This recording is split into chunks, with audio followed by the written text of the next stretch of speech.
नमस्कार साथियों, स्वागत है आप सभी का राजपूत नेशन पर। आज मैं कोई कहानी, कोई अफवाह या कोई डर बेचने नहीं आया हूं। आज मैं सीधी साफ बात करने आया हूं, क्योंकि देश के दिमाग में इस वक्त एक ही सवाल घूम रहा है कि आखिर अचानक ऐसा क्या हो गया कि भारत और अमेरिका के बीच ट्रेड डील साइन हो गई।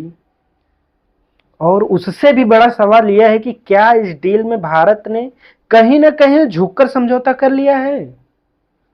क्योंकि जिस तरह से ट्रंप सामने आकर ऐलान करते हैं कि डील हो गई, भारत सामने आकर हमसे 500 मिलियन डॉलर का सामान खरीदेगा, रूस से तेल नहीं खरीदेगा और टैरिफ घटाकर 18% कर दिया जाएगा, और भारत की तरफ से न प्रधानमंत्री बोलते हैं न सरकार की तरफ से कोई साफ बयान आता है, तो सवाल उठना बिल्कुल जायज है कि आखिर चल क्या रहा है। संसद चल रही थी, बजट शस्त्र चल रहा था, विपक्ष लगातार पूछ रहा था कि अगर इतनी बड़ी डील हो गई तो प्रधानमंत्री सामने आकर देश को क्यों नहीं बता रहे हैं।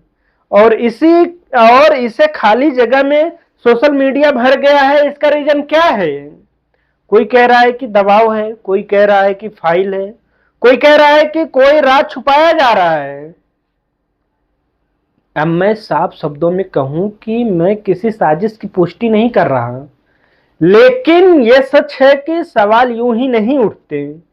सवाल तब उठते हैं जब सरकार वक्त पर बात नहीं करती, जवाब नहीं देती। अब जरा पीछे चलिए। ट्रंप वनडे से भारत को आंख दिखा रहे थे। जो अपने ट्रंप साहब है, वनडे से ही भारत को आंख दिखा रहे थे। कभी कहते थे कि मैंने इतने फाइट जेट गिरा दिए, कभी कहते थे कि भारत पर 50% टैरिफ लगाऊंगा, और फिर अचानक वही ट्रंप बाहर आकर कहते हैं कि डील हो गई।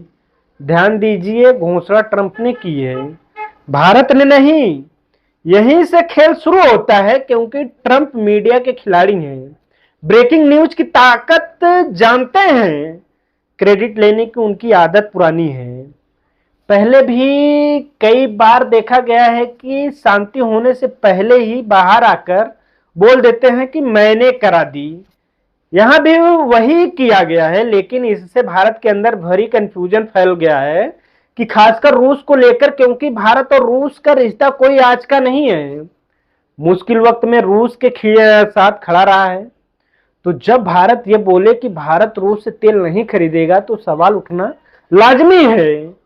और आज जब इस सवाल पूछे जाते हैं तो अजीब तमाशा शुरू हो जाता है। विदेश मंत्री कहते हैं कि वाणिज्य मंत्रालय से पूछो, वाणिज्य मंत्रालय कहते हैं कि विदेश मंत्रालय से पूछो। साला देश वाले चूतिया हैं क्या, सबसे पूछे यहाँ वहां। और यह देश देखता रह जाता है कि फाइल इधर से उधर घूम रही है, जवाब लेने वाला या देने वाला कोई नहीं है। यहीं से लोगों को लगने लगता है कि जरूर कुछ गड़बड़ है, जबकि सच्चाई यह है कि ट्रंप के बयान में रूस का जिक्र था, लेकिन जो ऑफिशियल ट्रेड फ्रेमवर्क बाद में आया, उसमें रूस का सीधा नाम नहीं आया। अब टैरिफ की सच्चाई समझिए।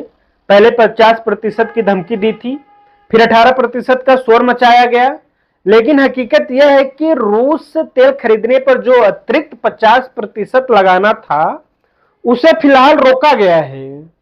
साथ ही यह चेतावनी दी गई है कि अगर भारत ने फिर से रूस से तेल खरीदा तो 50% दोबारा लगा दिया जाएगा।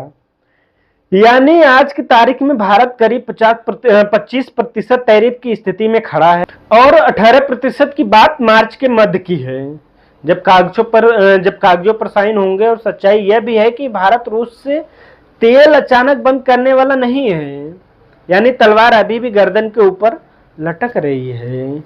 इसी बीच अमेरिका भारत पर नजर रखने के लिए एक टास्क फोर्स बना देता है, जिसमें उनका विदेश मंत्री, वाणिज्य मंत्री और वित्त मंत्री शामिल होंगे।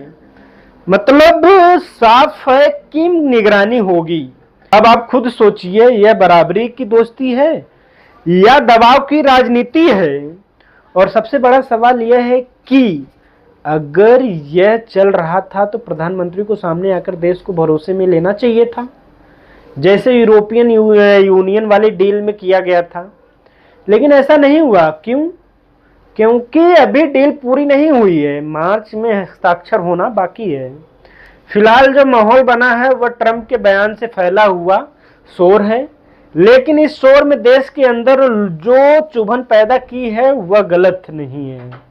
अगर आपको अंदर से थोड़ा भी गुस्सा आ रहा है कि अमेरिका हमारे साथ ऐसा कैसे बर्ताव कर सकता है, तो उस गुस्से को महसूस कीजिए, उसे दबने मत दीजिए, क्योंकि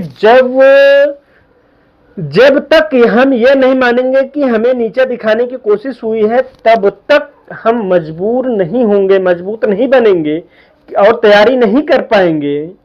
यह कोई रिश्तेदारी नहीं है कि बात बिगड़ी तो मना लेंगे, यह अंतरराष्ट्रीय राजनीति है, यहाँ ताकत की भाषा चलती है। चीन हमारे साथ 1991 में खड़ा था, आज वो दुनिया की दूसरी सबसे बड़ी ताकत है। क्यों? क्योंकि उसने यह समझ लिया कि दुनिया भावनाओं से नहीं चलती। अब भारत को भी यह समझना होगा कि रोना नहीं है, बहाना नहीं बनाना है, बल्कि तैयारी, आर्थिक ताकत की, रणनीतिक ताकत की और आत्मनिर्भरता भारत बनाने की करनी पड़ेगी। भारत झुका नहीं है, लेकिन चेतावनी साफ है। अगर अब भी हमने नहीं समझा, हमने अभी नहीं सीखा, तो अगली बार शर्तें और ज्यादा कड़ी हो सकती हैं। और इसी बात के साथ आज की बात मैं खत्म करता हूं। बाकी मिलते हैं अगले वीडियो में। अभी के लिए जय हिंद, जय भारत।